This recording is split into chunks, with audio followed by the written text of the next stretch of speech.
What's up, everybody?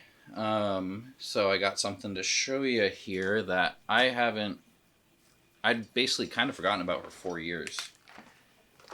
This right here is a machete and a hatchet.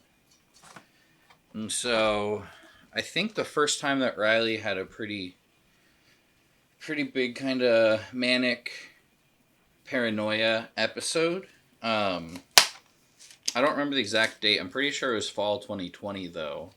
So I was on my night shift. I was outside of the Nilsson family bubble and just getting home from work around midnight. And I get home. Wow, that's a cool little hatchet. I get home and just open the door and instantly know something's off. I think I see some stuff strewn about. And I'm kind of freaked. And I don't even remember if I had talked to Riley recently. So I don't know if I knew that something was up yet. I don't think I did. But they are passed out on my bed. Their heads half shaven. And they had been drinking some. It's actually the first time they had taken some notes and really written a bunch really quickly. And there's a name for that.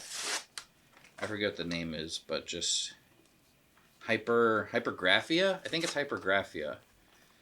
And I kind of noticed that, and Riley was just very sweetly sleeping on my bed, and so I kind of went in there, just checked him, making sure everything was all right, and then kind of let everything hit me and shut the door and tucked him in and shut the door, and I just kind of slowly got to cleaning up. And so I was really glad that they came to mind, when they were clearly in distress. Because, like I had mentioned, I was outside of the bubble and keeping pretty strict COVID quarantine guidelines before the vaccine came out. And so they knew, or I don't even know if they're aware of it, but what I'm glad is they knew that they needed help and they needed somewhere safe to be, and they went to my place, because I was able to be there for them, and I was there through the night. I don't think I got much sleep that night. But woke up the next morning and talked to them, and they were definitely pretty freaked out, and I was kind of confused, and they said they were doing okay, and so I think they went on their way, and they had a couple more incidents in that episode. I feel like it lasted a couple more days. I don't even remember how that ended, but when they were here, I basically comprehended the hatchet and the machete that they bought, which this machete is so hard to open.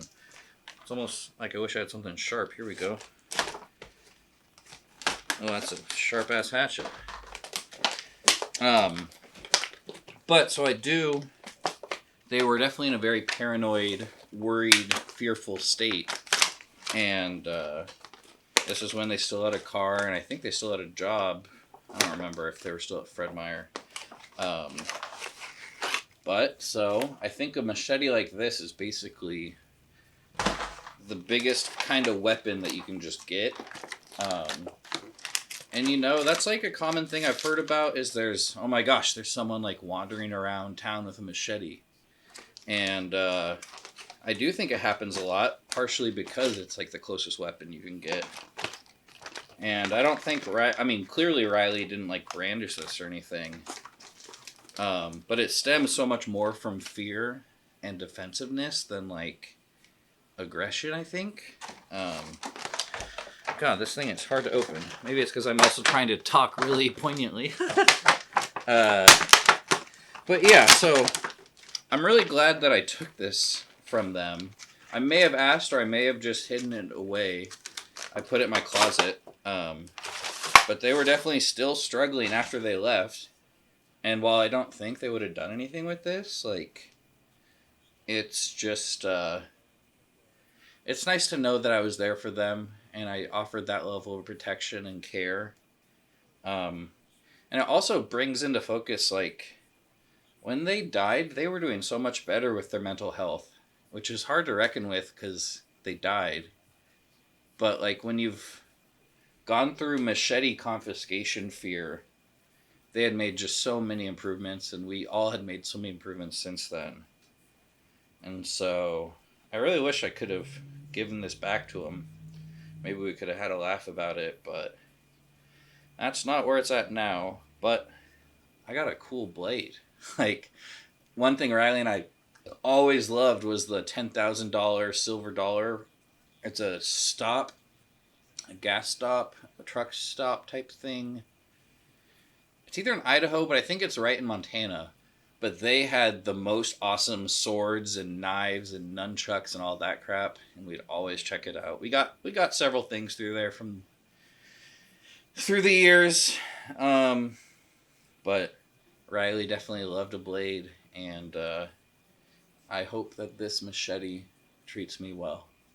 And thank you, Riley, for the gift. Yeah, yeah, yeah, yeah, yeah, yeah, yeah. Whoa. Oh man! Also, one time my friend Gus almost cut me with a machete. One time, I'm gonna be really careful with these. Yeah. One final slice, two final slice, three final slice. Oh, that's so fun! Holy crap! Thank you, Riley.